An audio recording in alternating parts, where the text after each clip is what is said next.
Sommerfeld. I'm the Community Education Director for the Moorhead Area Public Schools. We're delighted to be able to bring you this introduction to some of your neighbors, people who've chosen to move to the Midwest and to live in the Fargo-Moorhead area and make this place their home. They have a message for all of us that I think will be inspiring and enlightening, and I know I learned a lot just listening to them.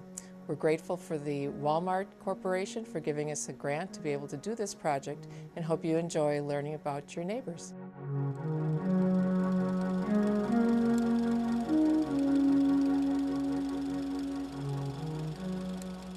My name is Abdi Osman, and people usually call me Abdi. That's my first name, and my last name is Osman. So originally I was born in Somalia, and before the civil war in Somalia, which started around 1990s, my parents moved from Somalia due to the civil war, and then they came all the way to a neighboring country called Kenya. So they started living in a refugee camp, and I grew up in a refugee camp until I did my early childhood education, like until my primary education in the refugee camp, and then I also finished my high school in a refugee camp. So that's where we call it the Dab. So that's the largest refugee camp in the world.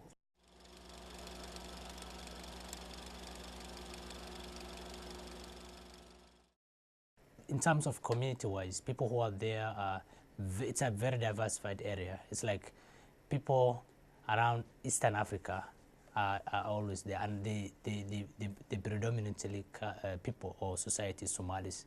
So because Somalia is the neighboring country to, it locates in the northeastern part of Kenya, which is inhabited by Somalis. So, and then it extends all the way to the other parts of Somalia, and people started living in the region. So we're talking about like more than 600,000 people in 3 different areas. So, and then we have like not only Somalis, but we have people from Sudan, usually the South Sudan, and then we have people from Ethiopia, then we have people from Congo, we have people from Rwanda, we have people from Burundi, we have people, the rebels from Uganda too.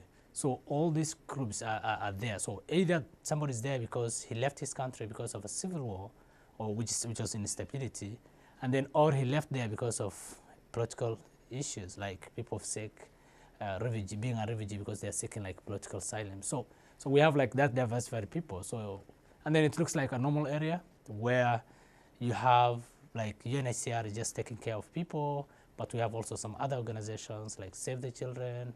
So there are very many, like CARE, so there are very many organizations. And then in that now, people take it like, you know, some places, if you go there, you feel this is like a normal village, which is not.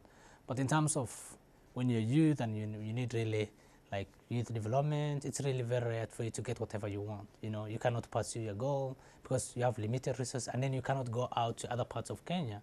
And then it's not easy to go to other parts of Kenya because they are looking for like identification card, so that and then you're considered to be a refugee and you have to be in the camp, you know, unless you want to go to this Syria and then you claim to be like an urban refugee, you know, which is very hard for you to go to, even because there are roadblocks all over and police will check you and everything. So that's where I started life, and I lived there for like 20 years, you know, in a refugee camp. I finished my high school, then I got a job after my high school I started like a research associate and doing like some data collection, and then with Save the Children. So it was Save the Children, which is a child protection organization. So then I started now then they trained me as a child protection trainer. So I started now training people on what are child rights, what are the rights of our children. Though in terms of the recreation activity which are available, it's also very hard. So Save the Children came up with a child-friendly center. They call it CFS, Child-Friendly Center, where children can be like, parents can take their children there, they can play, they have some reading materials, you know. So a sort of recreation activity for children. And if a parent wants to go and look for some sort of work, then they can leave their child there. So just like children at the age of 7 years and even younger than until 3, 4. So basically that's where I worked for some time. I worked with them for 2 years. Then after that, then I wanted to pursue my goals because I wanted to go to college. So I went out I tried hard on my own. Then I went from the refugee camp to the capital city of Kenya, which was in Nairobi. So in Nairobi, then it's like, you know, it's like for you leaving a refugee camp and going to a city where you have no relative. It's like you don't know any person. It's a very big city. It's like you don't know where to start life. And whatever I had was just around 36,000 Kenyan shilling, which is equivalent to $320. And just like I traveled there, I went there, then I got some people I know, you know, and some friends. They live in a small room and they share, like there are 5 of them living in that room, like they're all of them are boys. So and then I joined them, you know. I started like paying the rent from my side. So like in terms of what they share, they pay, like it's like 3,000 Kenyan shilling, which is equivalent to, at this currency now, it's like $50, you know. And that $50, then I may pay, like if you share with 5, and it's like $10 a month. So that's how I started now living. And whatever I had, I didn't use all those money. The reason why I moved to the city was I wanted to go to college. And I started going to college. I paid almost half of whatever I had, which is $300, more than $160 to college, just for admission and everything. Then I started my first semester. As I was there, then, you know, one thing I learned was when I moved to a city, I learned how to live in hardship. Though I grew up in a refugee camp, one thing I learned, like, I wasn't like a spendthrift. I wasn't paying everything I made. You know, I may eat one time a day and have like some snacks in the at night, and that might be the entire food I had, like an entire 24 hours. And that made me to survive, like to sacrifice whatever I had. And I don't used to go to the bigger restaurants just to eat. I used to go to small local areas, just instead of paying like $1, I pay like $0.5 just to buy whatever I want that day. So that's how I survived. And I, like, when I stayed there for 3 months, then I got like a local college which had some English classes. And one thing I had was I went to the English program.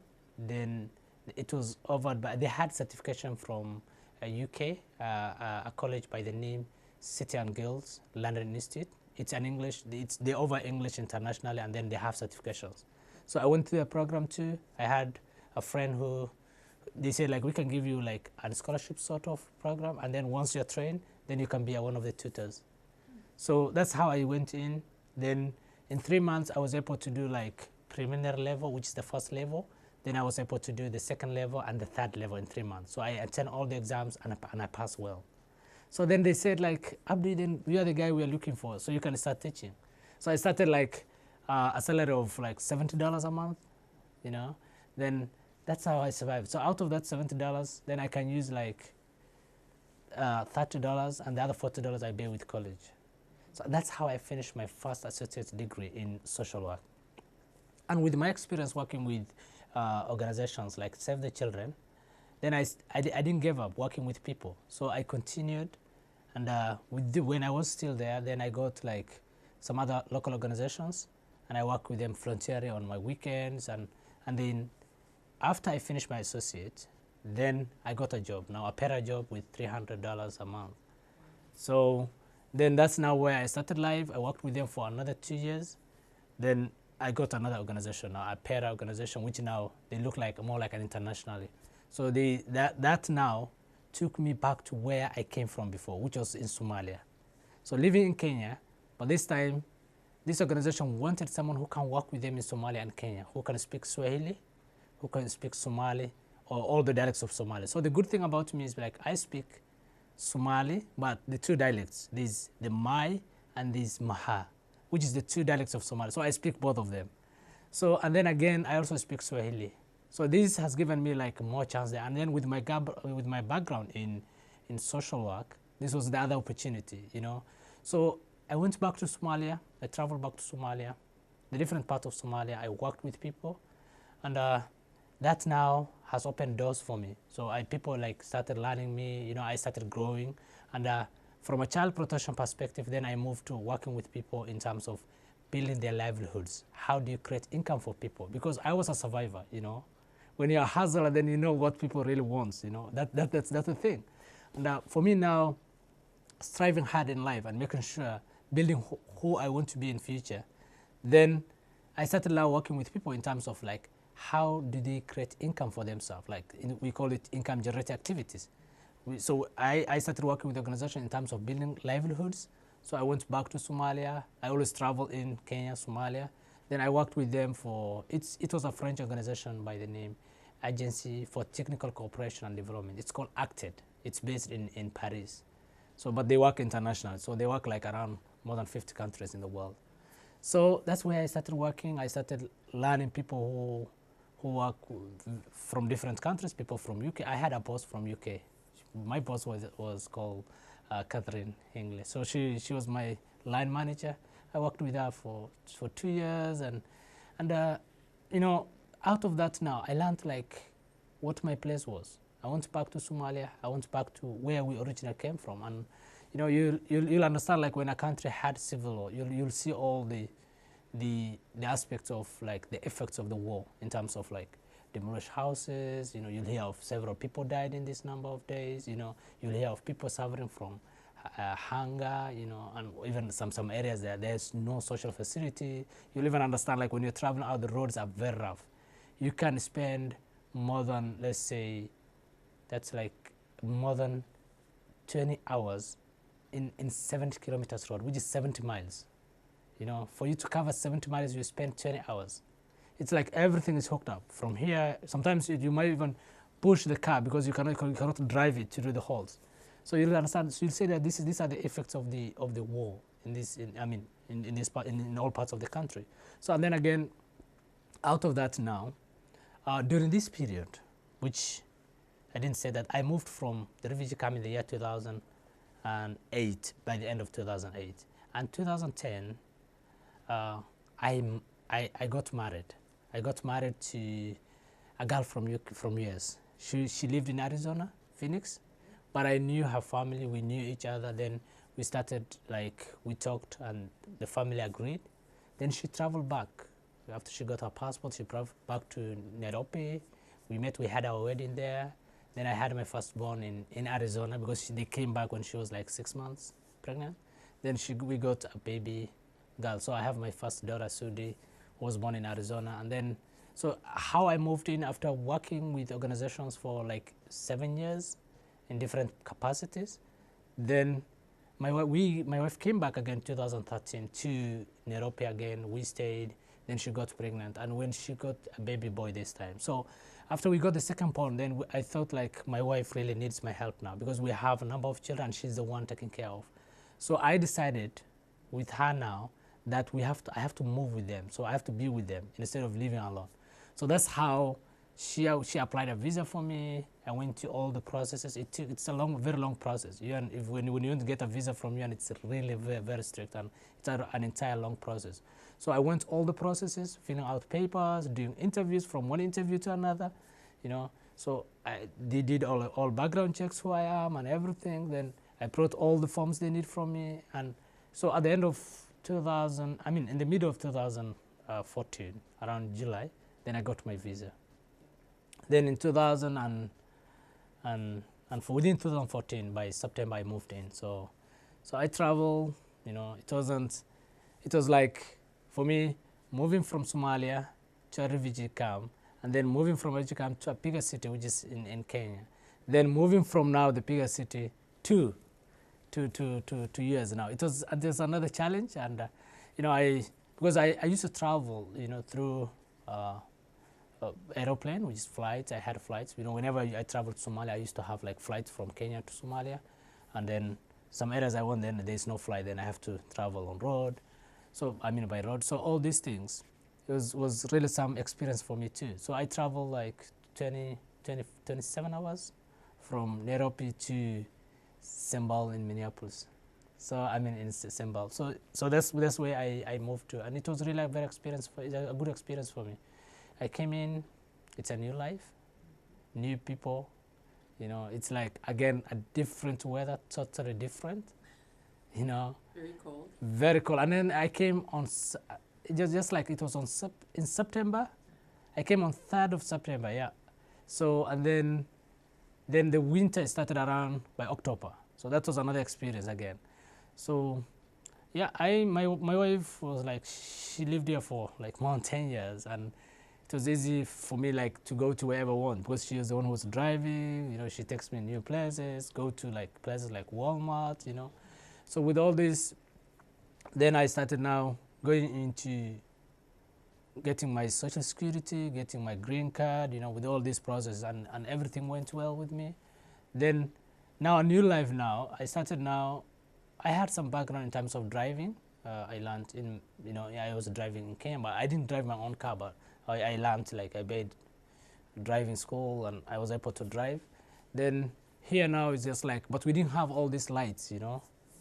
For you now, this I-94 where you have like a bunch of trucks and everything, it was really another, you know, I wasn't sure of myself, you know. I was like, can you drive to this road, you know? Whenever she drives me, I look at it, I look down and look like, oh my God, what have you gone down all this the way, you know? So all these things were there. The fear was just there too. So then when it came in, you know, for me now, having, you know, in between, like before I left, I started now enrolling myself in an undergraduate level school, which I went to Mount Kenya University. I started learning. I did like my associate, the way I said, was social work, but this time I did development studies, which covered on. It's not like development studies here in US. Development studies in third world countries where people talk of like community development, sociology, social work, and you know, it compasses of several units. So they call it development studies because that's what I studied. And I did like, I was a third-year student before I moved to US. So when I came here, one thing, I had a goal, and my goal was not to give up my education. Because I always looked at education as the only ticket to wherever I want to be and whoever I want to be, you know? So when I came in, then the first thing I thought was like, how can you go into school? How can you even finish your undergraduate? So I came in, I looked at schools, I started searching schools through the internet. Then one of the schools that my eyes caught was MSUM. So Minnesota State University in Moorhead. You know, I looked at, and I lived in Pelican Rapids. That's where I started life.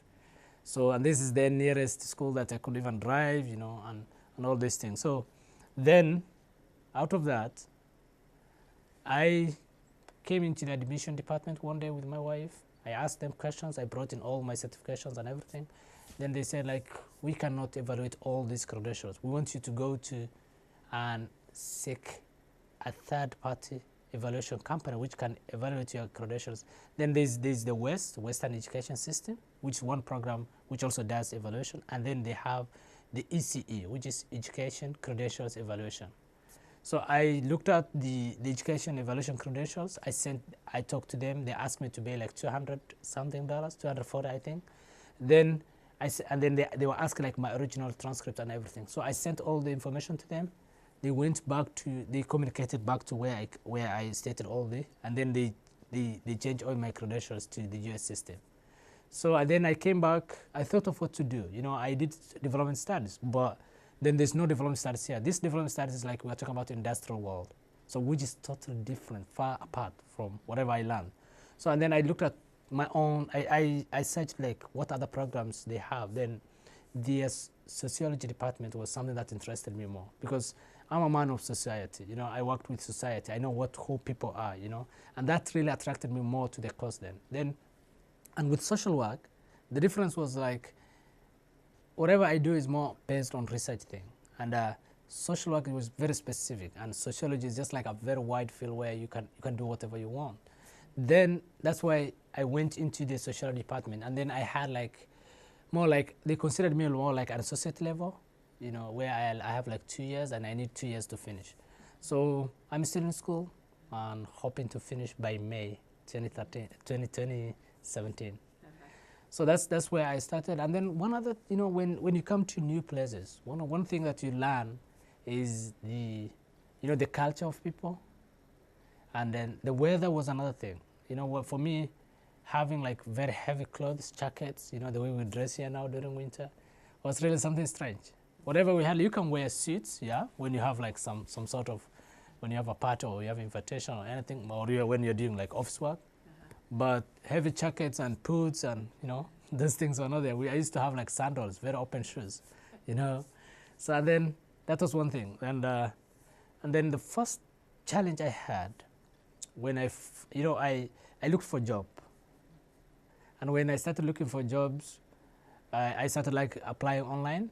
I didn't go to any human service jobs, but I did starting like looking at the websites of all organizations, and I started looking for jobs. And the first job I got was with Target store.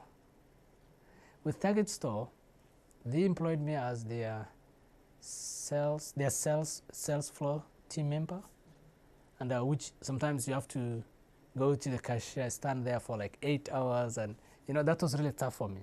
The first job I had, like, for me, standing 8 hours wasn't something that I'm used to. You know, where I worked at an office, so it was hard, and I started working with them for like, and whenever people interview me, they ask me questions related to whatever I did, and everyone will ask me like, why didn't you go to Lutheran Social Services? Why didn't you go to any human service job? You know, of which I said like I have no idea of what they do here. We have to learn them. You know, it's like I started working with Target. I learned people. You know, and with that now, it opened doors for me. Then I started now looking, because for me one easy thing was, what really helped me was my communication skills, where I was able to communicate in English. You know, I was able to speak with people, and that really helped me. Then I started now jobs like customer care jobs. You know, it trained me more. I worked with them for some time. Then I went to customer care jobs with several organizations, and it was on. And one experience I had was one of the nights. You know, I was working in Fargo Falls, and then I lived in Pelkarab, which is 27 miles, I think around 27. So what happened was, you know, after I'm done with the job, I punch out. When I went to my vehicle, it couldn't even start. And it's around 10 p.m., you know, and it was snowing. I don't know any person yet, not very familiar with all guys. I can't call my wife in Pelakara because she doesn't have any ride again. You know, I didn't left any other vehicle at home, so it's like, it's tough. So then I thought about it. I just sat in the vehicle. I said, like, this is a new experience. You moved all the way around, and here is like a different experience. Your vehicle can't start. What do you do? And I didn't know even the issue of like jam. I had no idea about it. Then I went back to the store. I talked to the supervisor. I said, this is the problem I have. What do I do? And then just like one of the staff volunteered, and he said like, Abdi, I want to help you. And then I was like, okay, please. And then he brought in the jam, he started my car, and I drive home on that day. And in the morning when I came to work, and then I requested like if my supervisor could put me on a day shift, then a night shift, because I'm like new, a stranger to everything, and it was really tough. It was the first experience, and I started like learning out of experiences, and I went on and on. And one of the things that I learned as I live here is like the issue of, the culture is totally different. Like the issue of eye contact.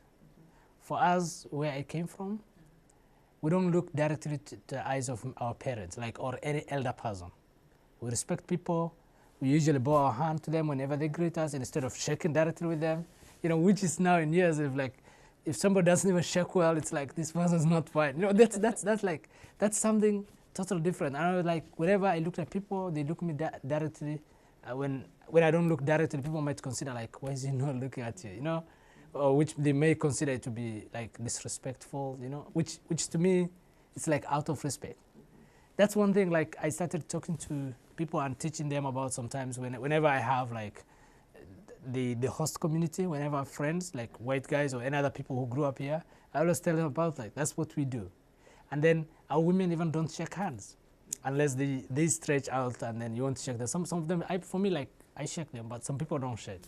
So with all these cultures, then it's like out of the sociology that I do and whatever experience I had, like even here in Mohed schools, then I talk to people. Like sometime we had a panel discussion, and we were telling them about who we are and what we usually do, and about what are the cultural norms, what are the do's and the don'ts in the school, and all these things.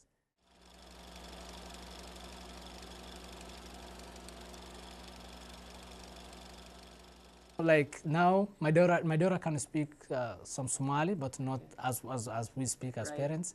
But my sons, like, they have problem with both language. Okay. They speak more Uh-huh. in English than in because that's the setup they are in. They are with people. They watch like movies and cartoons Yes. and all these things are in English. Yeah, So it's like, but I always try to speak with them in English when they're at home, and I ask them to practice Somali when they are to practice Somali when they are at home, and then practice English when they are at school and they speak with other kids. So, but I know, like, and then here is where they call home again, and I always tell them, like, we may have different homes, This is where we all belong to now. Yeah. The reason I ask that is because my grandparents were German. Wow. And I can't speak any German, and I regret that. Exactly. That my family didn't keep the language alive at all. And then the other thing like I learned is, when you speak 3 or 2 different languages, is you may have like a lot of words than another person. In terms of the, in one language, in terms of let's look at some of like words like proverbs. You might have like some Somali proverbs which are not there in English, and you might come up with your own interpretations. And that sometimes makes me like, sometimes I may interpret things, not the concept of English, but the concept of either Swahili or Somali. So that also makes any person to have like a strong perception or whatever you want to say. Yeah, I found it to be really strange to have like different languages.